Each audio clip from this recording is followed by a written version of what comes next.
Life for young people right now feels like you're walking into a game where all the rules have changed just 5 minutes before you've arrived. Like the old script of get a steady job, buy a house, raise a family, live comfortably. If you just keep your head down, that script is dead. It's not dying, it's dead. And anyone who pretends otherwise is just lying to themselves. Because if you scroll through YouTube for 5 seconds and you'll just swear that the world is full of 25-year-olds running seven-figure agencies from their iPads, preaching anyone can do it. If you wake up at 4 a.m., journal for 6 hours, and start your own little consulting empire. And I'm not here to bash them. I'm not even jealous of that.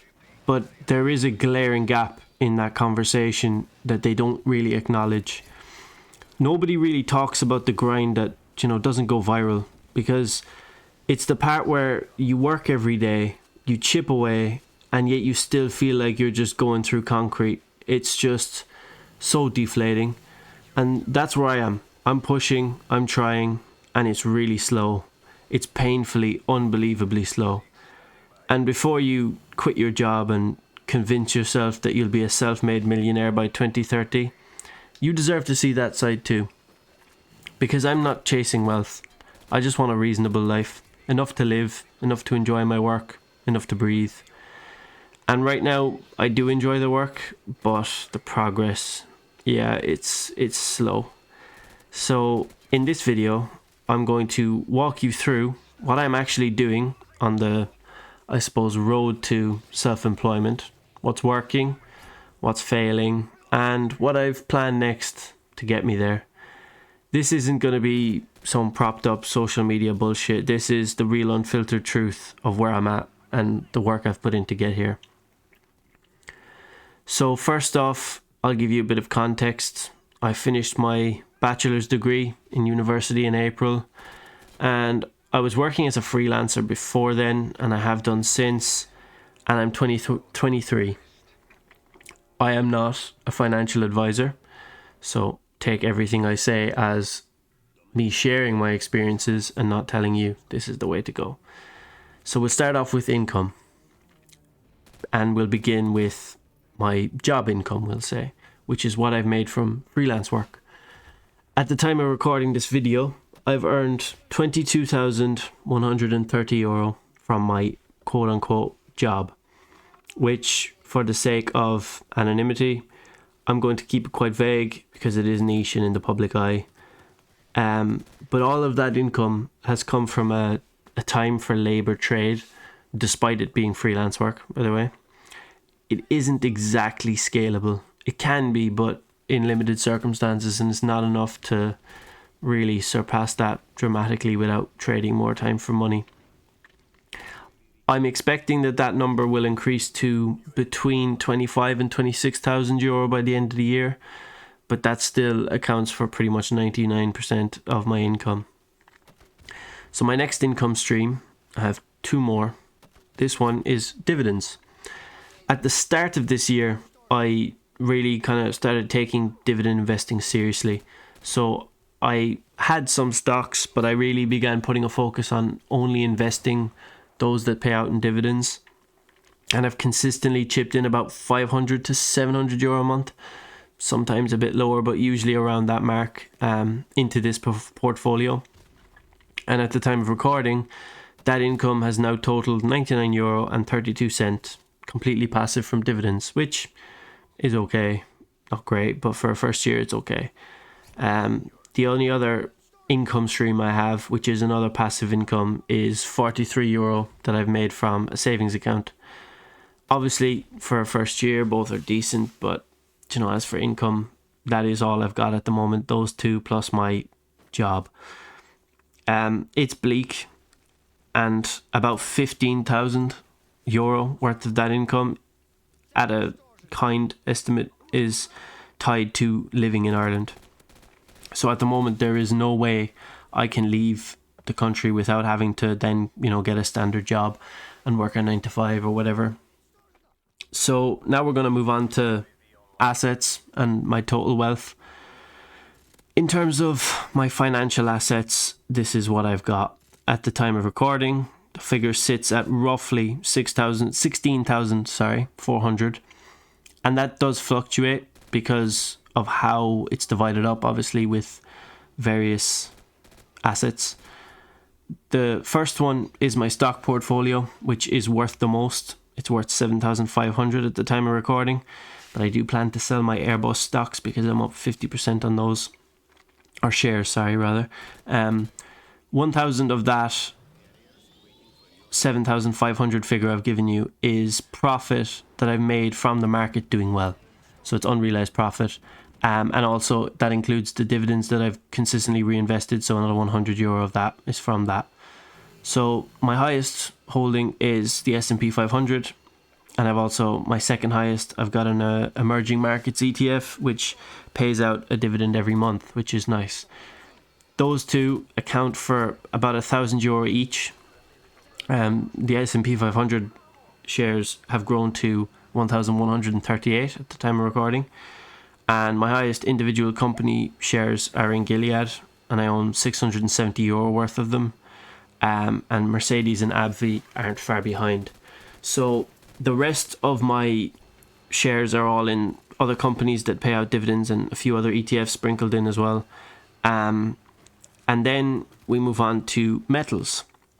I've got €1,700 worth of gold from an initial investment of 1,000. So that's a very decent return over the course of a year and a half. Obviously, the gold market has been going very well recently.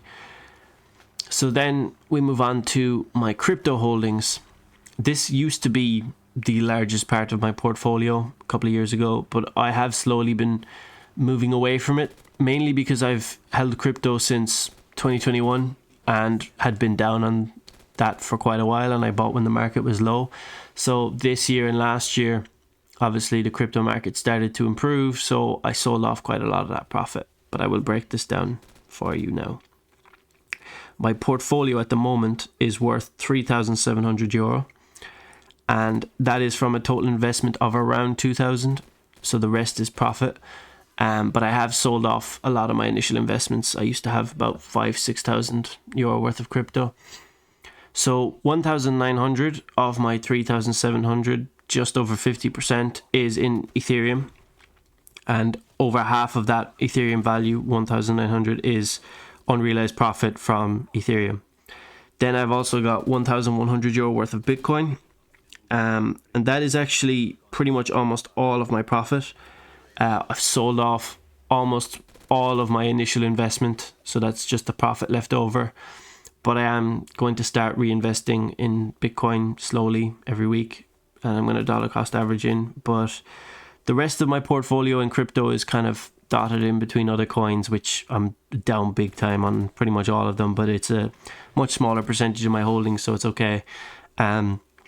The only one that's up is XRP, which I'm up 186%, but that only is worth €15 because I've sold all of it pretty much for the over double profit I made on it. So like Bitcoin and Ethereum, XRP is one that I've held since 2021, so I made a nice chunk of money on that one. But that's my assets. I can go into maybe further detail in another video if the appetite is there for it, but this is, I suppose, now for the next part is where do I go from here? You know, the future, and that's where I'm stuck. So my plan is to try and start shifting my income, you know, my freelance income from hands-on projects where I need to be in Ireland to do the work to things I can do more remotely. I have the skill set, I have the qualification, and I've even got the experience as much as any 23-year-old in my field is going to have. But the problem is finding these opportunities has been quite tricky. But obviously that's up to me to figure out. And the reason I do want to be more remote is because that gives me the freedom to choose where I want to live. And I want to return to Norway because I lived there for 6 months in 2024. And ever since I came home, all I wanted to do was go back and live there again. So I've set myself the aim of living there by 2027. And given I'm not earning enough to rent anywhere other than the bedroom in my parents' house as of November 2025, it's going to be tricky. But I will die trying. I really will. So this is how I'm planning on getting there. I think best case scenario, best case, I can make around 1,500 to 2,000 euro a month from remote freelance income. And obviously, despite that being a huge best case estimate, that's still not going to be anywhere near enough to live in Norway, obviously. So I've got to find a way to get there by other means. And I have 3 additional ideas on top of that work and dividends income that I've previously outlined that I'm hoping will get me there. It's a big emphasis on the hope there. So I'll start off with the first one. I've began a small project as of now that's basically based around data and analytics, which is tied completely to the work that I do in Ireland. So it's kind of my own individual brand there, and it's great in the sense that it's the same skills. It's a really, really niche market, and there's very little competition, but there is demand for this market to be explored. And I know what I can do, and I know what I will do is grow the interest in this data while I provide it for free to those who want it. And I'm hoping to, down the line, put that behind a Patreon subscription, because that data is very valuable to those who consume it, and they will be willing to pay for it. They just don't know it yet, if that makes sense, because no one is really pushing that. So even if it's only a small fee per month, it'll be something. The problem is I need to grow that platform first before I hide it behind a paywall, because you need to know how good the service is first, and what they'll be missing if they're not paying for it. But that will die out very quickly if I move to Norway as planned. So while it is scalable, it's one of the few ideas that is, it's not going to help me if I move abroad. So I would need it to be a success before I do so, and I'm giving myself a year to achieve that, which isn't great. Then I've got my next project, which is writing a novel. Yes, that is my great idea. I'm writing a novel. Those things that just are destined to fail. And what I'm working on is a military thriller, which I initially drafted up when I was a kid, and I've always really wanted to kind of properly pursue it, and I've only really had the time to do that now this year. It's highly unlikely that it will go anywhere really. But even with my own, I suppose, skills in that field and a keen interest in the topic, not just because of how niche, obviously, a genre it is, but most books go nowhere anyway, so there's a lot of luck hinging on that one, and hope. Then for the last one, obviously, we've got YouTube, and at the time of recording, we're at 51 subscribers, which, while actually surprisingly higher than I expected to be at this stage, and it does make me happy, it is in no way going to get me anywhere near an income to live in Norway. But here's the thing. The one thread, I suppose, that runs through all of this, especially with the book and the YouTube channel, is I actually love doing them. And I think that matters more to me right now than, any subscriber count or sales figure. As brutal as the climb is, as slow as the progress feels, I genuinely enjoy sitting down to write. I enjoy recording, editing, shaping videos. It gives me something, real, I suppose, to hold on in a world that kind of feels so uncertain. And, even if my first book just completely flops, even if I'm only at 100 subscribers this time next year, I don't really want to stop, because I will keep going, because it's work that feels like mine. And who knows, maybe somewhere down the line, all that stubborn effort will pay off, and I'll finally get to live out that dream of going back to Norway. So here's to a brighter and better 2026. And honestly, you as a listener, I do wish you all the best. We're all stuck in this same shitty boat, paddling through the same chaos, but not all hope is lost.